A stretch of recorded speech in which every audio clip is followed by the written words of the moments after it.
So this evening, the full moon, the energy of the full moon, I thought it was very appropriate to again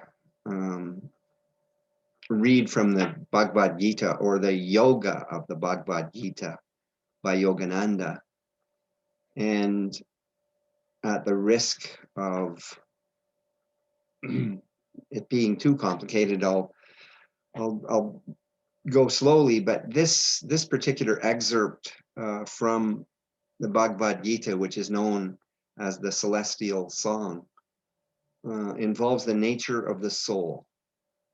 And there are some really profound statements in this discussion, because as you know, the Bhagavad Gita is a discussion between Krishna, an avatar, the representation of the divine, speaking to Arjuna. And the dialogue that they have represents the Bhagavad Gita. And so chapter 2 of the Bhagavad Gita speaks to the nature of the soul. And what I would like is for everyone to really get comfortable and be able to absorb the thoughts that will come from these excerpts of the Bhagavad Gita on the nature of the soul.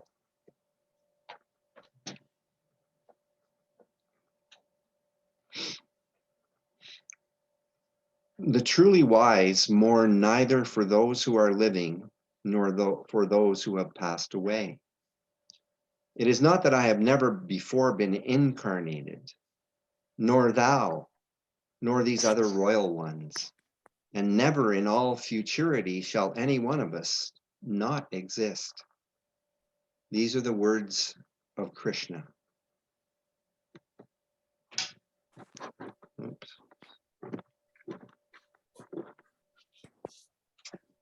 Excuse me, technical difficulties. As in the body, the embodied self with a capital S passes through childhood, youth, and old age, so it is passage into another body. The wise thereat are not disturbed. Arjuna, the ideas of heat and cold, pleasure and pain, are produced by the contacts of the senses with their objects. Such ideas are limited by a beginning and an end. They are transitory. Bear them with patience. Arjuna, he who cannot be ruffled by these contacts of the senses with their objects, who is calm and even-minded during pain and pleasure, he alone is fit to attain everlastingness. Of the unreal, there is no existence. Of the real, there is no non-existence. The final truth of both of these is known by men and women of wisdom. Known as imperishable, the one by whom everything has been manifested and pervaded, no one has the power to bring about the annihilation of this unchangeable spirit. Regarded as having a termination of existence are these fleshy garments. Immutable, imperishable, and limitless is the indwelling self. With this wisdom, Arjuna, battle thou. He who considers the self, with a capital S, as the slayer, he who deems that it can be slain, neither of these knows the truth. The self does not kill, nor is it killed. This self is never born, nor does it ever perish, nor having come into existence, will it again cease to be. It is birthless, eternal, changeless, ever same, unaffected by the usual processes associated with time. It is not slain when the body dies. How can he who knows the self to be imperishable, everlastingly permanent, birthless and changeless, possibly think that this self can cause the destruction of another? Just as an individual forsaking dilapidated raiment dons new clothes, so the body encased soul relinquishing decayed bodily habitations, enters others that are new. No weapon can pierce the soul, no fire can burn it, no water can moisten it, nor can any wind wither it. The soul is uncleavable. It cannot be burnt or wetted or dried. The soul is immutable, all permeating, ever calm, and immovable, eternally the same. The soul is said to be imponderable, unmanifested, and unchangeable. Therefore, knowing it to be such, thou should not lament. But if thou dost imagine this soul incessantly to be born and to die, even in that case, Arjuna, thou should not grieve for it. For that which is born must die, and that which is dead must be born again. Why then should thou grieve about the unavoidable? The beginning of all creatures is veiled, the middle is manifested, and the end again is imperceptible. Why lament this truth? Some behold the soul in amazement. Similarly, others describe it as marvelous. Still others listen about the soul as wondrous. And there are others who, even after hearing all about the soul, do not comprehend it at all.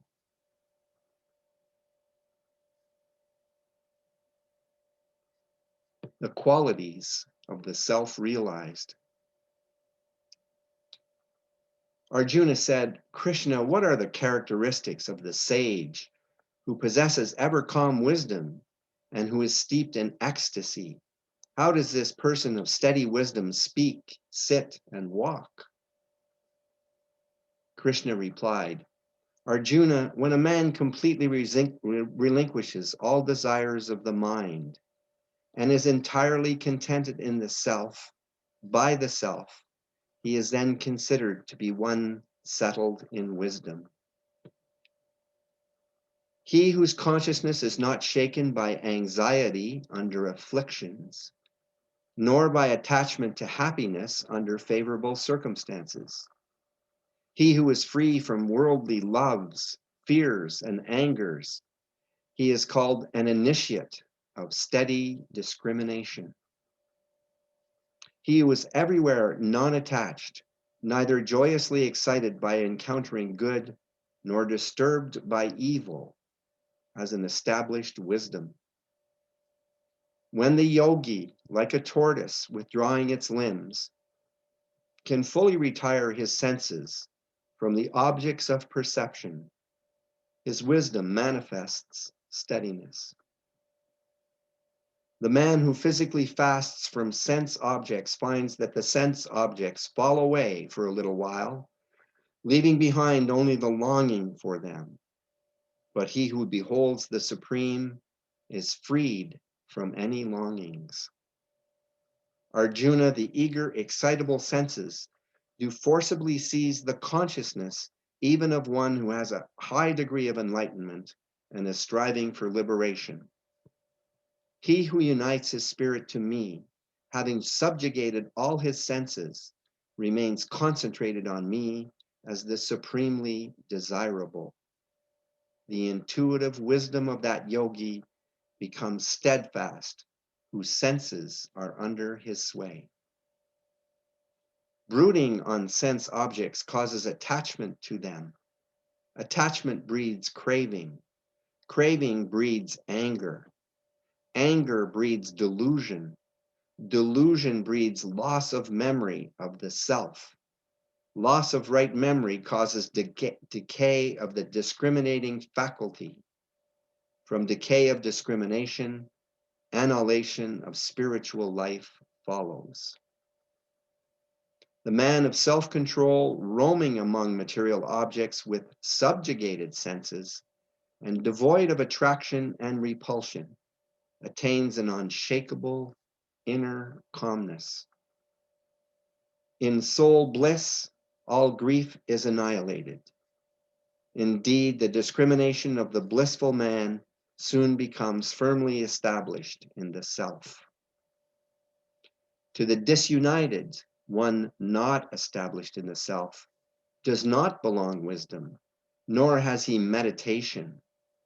To the unmeditative, there is no tranquility. To the peaceless, how comes happiness? As a boat on the waters is carried off course by a gale, so an individual's discrimination is driven from its intended path when the mind succumbs to the wandering senses. Arjuna, his wisdom is well established, whose sense faculties are wholly subjugated in regard to sense objects. That which is night of slumber to all creatures is luminous wakefulness to the man of self-mastery. And what is wakefulness to ordinary men? That is night, a time for slumber to the divinely perceptive sage. He is full with contentment who absorbs all desires within, as the brimful ocean remains unmoved, unchanged by waters entering into it, not he who lusts after desires.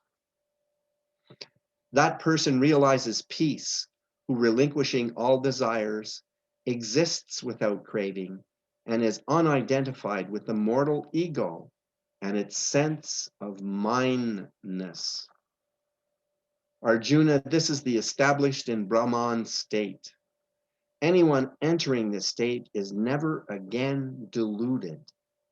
Even at the very moment of transition from the physical to the astral, if one becomes anchored therein, he attains the final, irrevocable state of spirit communion.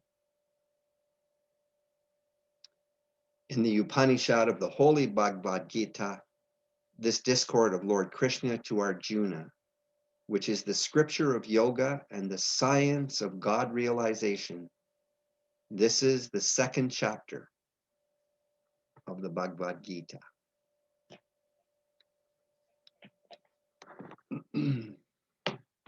So I thought that in these times that we all find ourselves in, which I would term chaos, upheaval, and insanity, the nature of the soul and the qualities of the soul really speak deeply to the anchors that we can find within our mind by making a dedication to the non-attachment that is spoken about and the quality of meditative state, which brings about that peace and brings about that calmness and brings about that wisdom, the intuition, bringing about inspiration.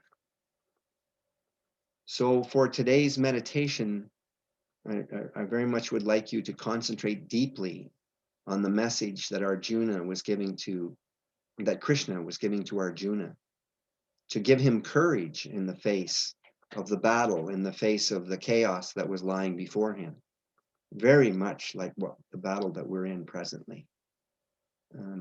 Very much the idea that when we grab a hold of the soul nature and we move into meditative state, we make room and space for spirit to speak. So I will start this meditation with the mantra Om Mani Padme Hum. You are the jewel in the lotus. And then we will end the meditation after 20-25 minutes with the same mantra. And then I will say the great invocation. No, I will say the great invocation now. And then I will say the mantra of unification at the end. The great invocation. From the point of light within the mind of God, let light stream forth into the minds of men. Let light descend on earth. From the point of love within the heart of God, let love stream forth into the hearts of men. May Christ return to earth. From the center where the will of God is known, let purpose guide the little wills of men, the purpose which the masters know and serve. From the center which we call the race of men, let the plan of love and light work out and may it seal the door where evil dwells. Let light and love and power restore the plan on earth.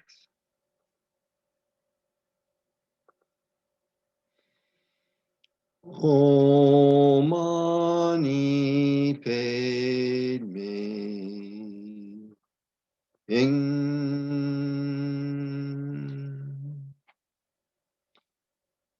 Om Mani Padme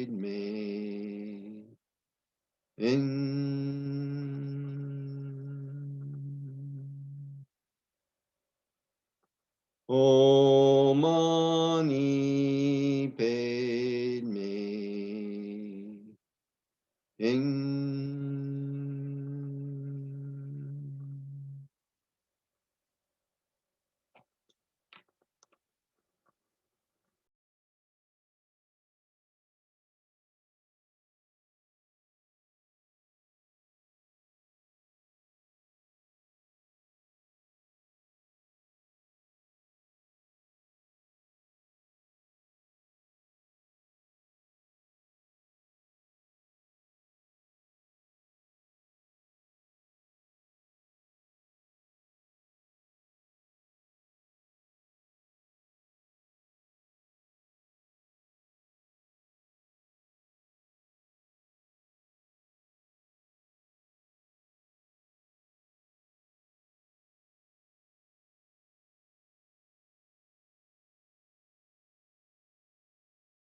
Om Mani Padme Hum.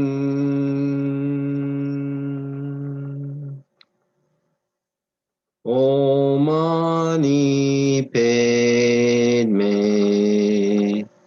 Hum.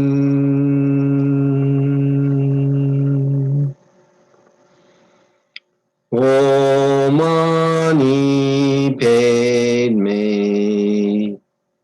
Hum.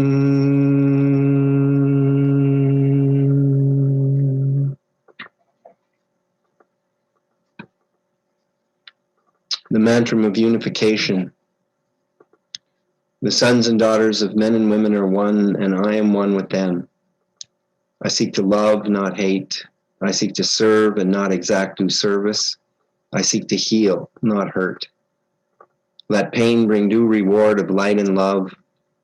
Let the soul control the outer form and life and all events, and bring to light the love which underlies the happenings of the time. Let vision come and insight. Let the future stand revealed. Let inner union demonstrate and outer cleavages be gone. Let love prevail.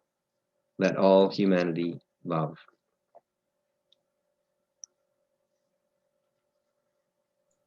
Namaste. Thank you all for a beautiful night and a full moon. Michael, do you invite any questions, comments, thoughts? Sure, I invite any questions, comments, thoughts. And Yeah, just an idea. everybody's still in meditative form, you see, so that's what happens when the meditation, which is fantastic. I think it's just great. Okay, well then everyone, next full moon, we'll do the same thing. Nice to see you all. Nance, nice to see you. And we'll see you all the next time. Bye, everyone. Peace. Thank you.